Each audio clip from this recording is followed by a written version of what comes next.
The ancient world, real or imagined, has been the setting for popular stories and tales since actual ancient times. Much of ancient Greek poetry, drama, and literature is set in a time far in their own past. Every culture has its origin stories, which gets passed down through generations. Ancient time is so long ago, and there are so few records, that much of it is left to the imagination. Since we have no personal experience, no film, photographs, or audio recordings, how do we know if popular presentations are correct? It's easy to present Greek, Roman, or Egyptian-themed nonsense to us because the public, most of us, don't know enough about it to spot what's wrong. The exception to this is biblical stories. Many people know the Bible and will know, and sometimes even stage protests if too much artistic license is taken. How old is ancient? If you ask a historian, ancient history in the West can be broken down like this. From the unification of Egypt to the late Archaic period is about 4,000 years. Before that is prehistory, meaning before history was recorded in writing. After this, history moves into the Middle Ages, which we'll cover in another lesson. As I said, the one thing that makes it easy to get things wrong in the stories set in ancient times is that too few of us, including filmmakers and novelists, have much knowledge about the era. You don't have to be an expert in American history to identify the eras that these uniforms belong to. By the uniforms and weapons, we can identify which soldier belongs in colonial times, World War II, World War I, or the Civil War. If someone used an M16 in a Civil War movie, you would notice, even if you don't know anything about guns. Likewise, if you saw a World War II soldier wearing breeches and a tricorn hat, you would know that something had gone off the rails somewhere. Most adults over 30 can differentiate the 20th century by decade based on the cars, clothes, and technology on screen. But who of us could spot the difference in clothing and technology between 500 BC Greeks in 500 BC and Romans in 100 AD? Do you know what cultures are represented here? Would you know if it's being depicted incorrectly? For instance, if you saw a film about the ancient Sumerian Neo-Babylonian War, could you tell if the costumes and weapons were correct? Well, I hope you never see a movie about these two fighting each other because they lived 1,000 years apart. Did you know that? I didn't, until I asked Dr. Wineland to give me an example of two ancient peoples in different eras. So what about errors in ancient politics, social conduct, and geography? Could you spot those?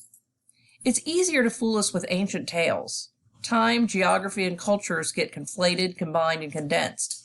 When was the chariot used? When was tobacco introduced? Would you be bothered by an ancient Egyptian smoking a hookah? You should be.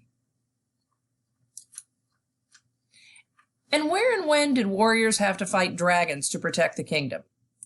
Fantasy and mythology are inserted so easily into ancient settings that a surprising number of people believed things like this existed.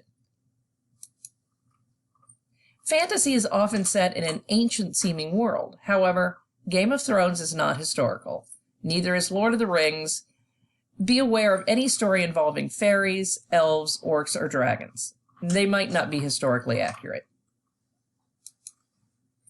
Let's look at a timeline of ancient history on hit film. Biblical subjects were very popular in the earliest films because it's a universal subject, easy to understand even in silent films because you already know the story. Many of the earliest biblical films are just a series of tableaus, static scenes without much action, to illustrate the stories the audience already knows. This saved money on hiring writers and were pretty cheap to make. Some of the producers also wanted to overcome the seedy, low-class reputation of Nickelodeons and movie houses by showing moral tales in religious films. However, early Hollywood also used the ancient world as an excuse to show women in supposedly historical costumes that would have been shocking in the 1920s and 30s. The filmmakers got away with such a display because it was deemed historical and therefore somehow educational. Ancient and biblical subjects disappeared from the screen for a few decades, and then they came back with a bang after World War II, which brings us to the golden age of sword and sandals. With the growth of television, people stopped going to the movies as often as they had been, which was typically had been once a week. To compete with a small screen, black and white TV, Hollywood invented new color processes and formats such as Technicolor and widescreen aspect ratios. These new epic productions offered spectacle with huge all-star casts, thousands of extras, filmed in exotic locations with fantastic action scenes. The 1950s and 60s were filled with these grand, brightly lit pageants filled with glittering sets and ornate, brightly colored costumes.